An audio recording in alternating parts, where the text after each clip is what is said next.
we usually start off each of our guests the same first two-part question. Who are you, and just why the hell do you want to run for Congress? Great. Well, hey, John, my name is Gill. I'm a candidate for Congress in California's 9th District, and I'm running because politics has really failed this community. This district is facing double the national unemployment. There's a lot of hardship here, and people have seen a dysfunctional political system completely turn its back on them. Here's what I mean by that. John, in this district today, there's not a single state or federal legislator that lives here, and yet we have issues that have left people feeling that they're in a very precarious spot. We have water rights that are somewhat uncertain. We have, as I mentioned, a double the national unemployment rate. We have an economy that is really trickling along, if that. And my opponent has been on the wrong side of every big issue that we faced, including the failed stimulus and the president's health care reform that really didn't fix anything. I want to get to specific issues in a second, but one thing that I find living in New York, and generally with California and New York, are the two most liberal states. We flip-flop. Sometimes California is the second worst, and we're the worst. And in some cases, you're the worst, we're second worst. Yet it's still dominated by Democrat control. Mm-hmm.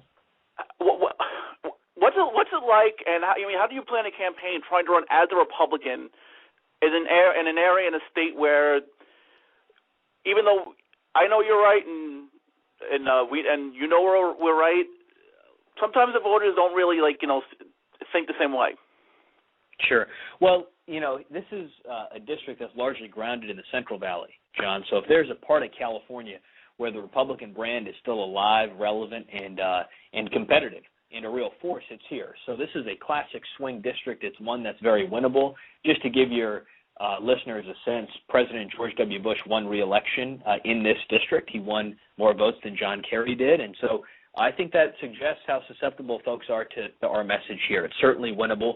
Having said that, being a California Republican, a lot of people think it's a little bit of an oxymoron. I would contest that. I would say there's a resilience that comes to kind of operating in this place and being in this environment. It makes you tougher. You got to defend yourself and makes your convictions stronger. And I want to be a friend of the entrepreneur. I want folks to know the American dream is still alive and well. I want public education to be about the students and not other organized interests. I want the red tape to be cut. I want us to understand that taxes are not a panacea for every social ill that we have in this society. So that's the kind of approach I'm bringing in. My opponent's voted 92% of the time with Nancy Pelosi. She's a coastal figure. She's from the city of San Francisco, and he's got some explaining to do in this Central Valley district where it's pretty rural, and it's a different take on politics, John.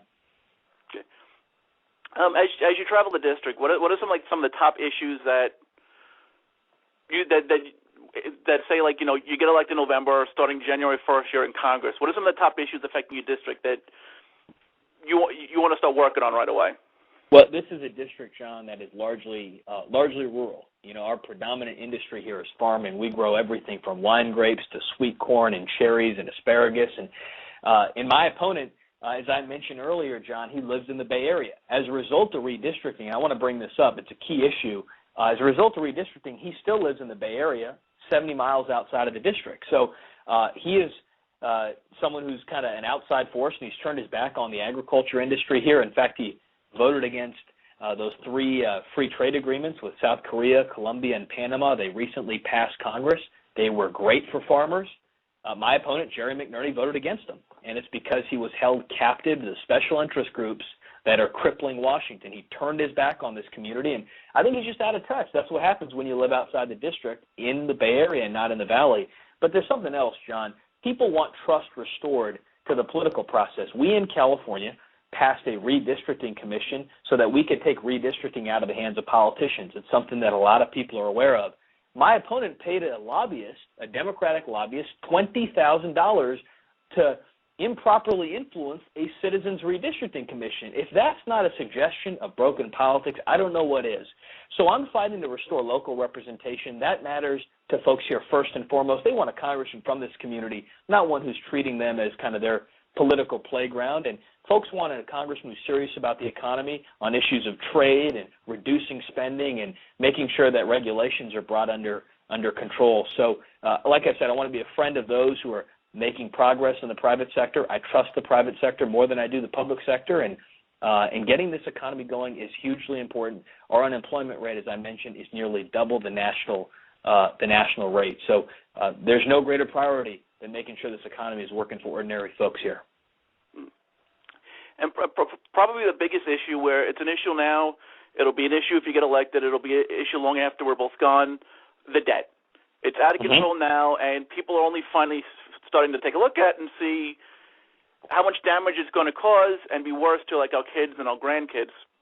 Yeah. January 1st rolls around, you're sworn into Congress. What are some of the things you think we need to do to, like, bring down the debt, both short-term and long-term? Well, John, this means a lot to me as a candidate. I admit I'm pretty unconventional. I'm actually for your listeners, I'm turning 25 next year. So I look at this through the prism of not just what's responsible, but what's morally right for the next generation. Even for those young people who can't even vote, we are conveying this debt to them without their choice, without their participation in the process. I've been, from day one of my campaign, I have advocated for a balanced budget amendment. We were on the brink of passing a balanced budget amendment about 15 years ago. There's no reason why that honest discussion shouldn't be happening in Washington today. The other thing that I want to do is I want a top-down review of what's happening in the federal government. I think we need more sunset provisions so you don't have laws that are on the books forever. As Ronald Reagan said, the closest thing to eternal life on earth is a federal program. That's the kind of stuff that has to end. The incentive for a program, as you know, John, or an agency, is to spend all the money that they're allocated. We have to reorient the federal government so that there's an incentive to save and not just burn through cash. The agency mentality is just to basically the size of your budget is the strength or importance that you have. That's pretty skewed in my book. So I want to be a budget hawk. I want to be the kind of person who's going to fight wasteful spending because it matters to the next generation, and credible deficit reduction is a way to bring this economy back. When the government's spending too much, you're competing then with entrepreneurs for capital. And when you're competing with entrepreneurs for capital, job creation stalls. When the public sector gets too big, the private sector shrinks, and it's that kind of approach that I think more people need to take to Washington. That's the common sense that's motivating me. And you had mentioned only being 24. One of the things we like to focus on the show is, A, trying to figure out why more young people aren't more into Republican Party, conservative politics, and how to get them more involved, particularly after, for at least the last 10 years or so, not a lot of state parties are really known for taking the time to build the bench. So even if they were interested, there's nowhere for them to go. If you could just speak a little bit, what's been your experience dealing with some of the elder set of the Republican Party? And also, how do you feel we could reach out to other people, both your age and my age, to get them, explain to them why the Republican Party is the way to go? You need to get more involved. Right. Well, my experience with folks is if your message is sound, John, you're going to be able to connect. You're going to reach people across the spectrum. And, I find folks young and old are kind of connecting with us, and it's a great honor to be their voice. I mean, no one pretends to be perfect. I certainly don't, but I am in this district that vector for fiscal responsibility, job creation, a politics that's more transparent, and you're really, not touched by special interests. My opponent, for example, John, here's a way to get to young people. I talk to young people all the time, and I just appeal to their sense of fairness. I say, look, my opponent doesn't live in this district. He abused and corrupted the redistricting process. He took a donation from the Solyndra lead investor, George Kaiser, and then turned around and promoted the idea of that company getting a $500 million federal loan, which was not repaid. That was taxpayer abuse. That's taxpayer fraud. I'm not for any of those things. And I think when you appeal to common sense, you find a heart and a home wherever you go.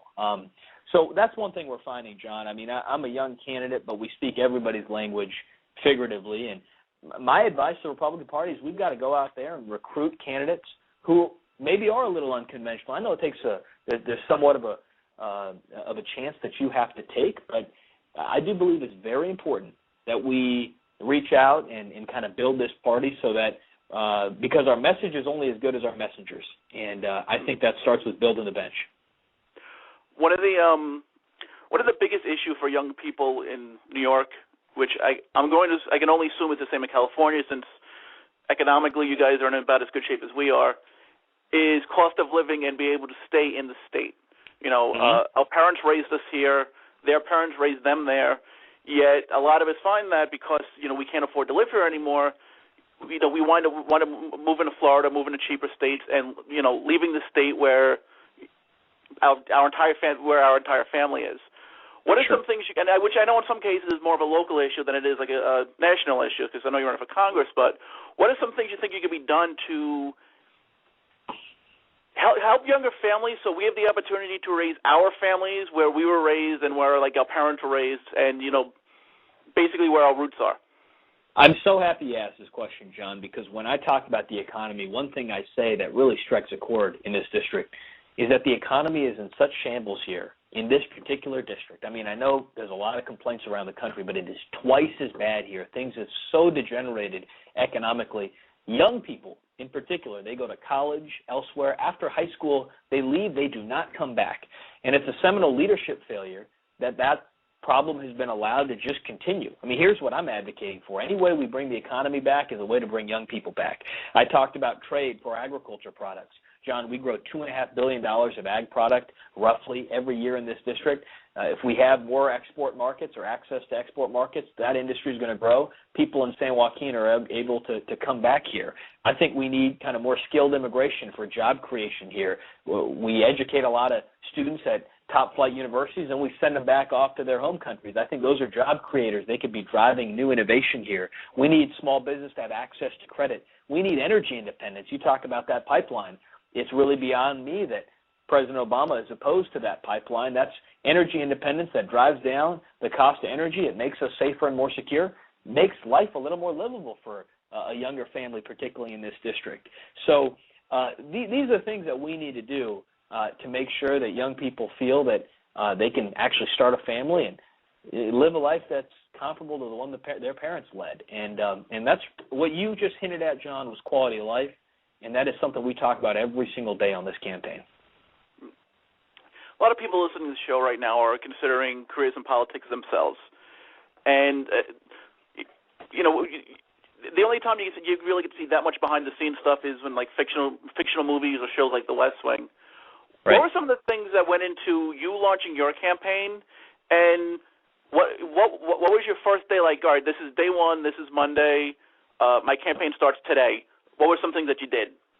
Well, it was interesting, John. A lot of people say, what's the urgency now in this campaign? And actually, that's something that Dr. Martin Luther King used to talk about, the urgency now. The urgency now in this campaign is that in this district today, we are the most underrepresented people in America. There wasn't a single state or federal legislator who lived in this newly drawn district, including my opponent, who's now in Congress. And you know all about his failures, but he was caught manipulating the redistricting process. Public trust has sunk into new lows here, and people in the community came to me, and they said, Rick, what'd you think about this? So we first put an exploratory committee together, and these community elders, they were farmers and just a bunch of folks from every different industry. They came together, and they said, we think you should do this. So I only did it after they suggested that it was a wise thing to do, and we announced. But it's been a real trip, I can tell you, John. I was humbled to have Governor Nikki Haley from South Carolina campaign for me in November. Next week, former Florida Governor Jeb Bush is going to be campaigning for me. I'm absolutely humbled and thrilled to have him. And just interesting folks come out of the woodwork. This is such a campaign grounded in this community. There's a consensus here that we have had leaders who have failed us and neglected us, and there's something hopefully transcendent about this. We just sat down with, not too long ago, with someone you're probably interested in, Nick Diaz. He's a UFC fighter, and Nick sat down, and we had lunch, and he said, you know what, Ricky, you're standing up for this community. I stand up for Stockton. I can train elsewhere, but I train here. You could be elsewhere too, Ricky, but you're fighting for this community. There was just something that appealed to him about that. And he said, Ricky, I fight for Stockton in the ring, but you're fighting in your own way for this, and I appreciate that. So we're collaborating on some initiatives together. It's been real exciting, John. But in a way, this campaign is kind of a metaphor for the American story. It's about sacrifice and standing up for a community that desperately needs something different. And speaking of Jeb Bush and Nikki Haley, is there any because I've been wondering if there's any added pressure? Because all right, you're 24. Technically, you won't even be old enough to assume the job until like just before you get sworn in, and yet you have Nikki Haley endorsing you. You've got Jeb Bush endorsing you. You have all these people saying total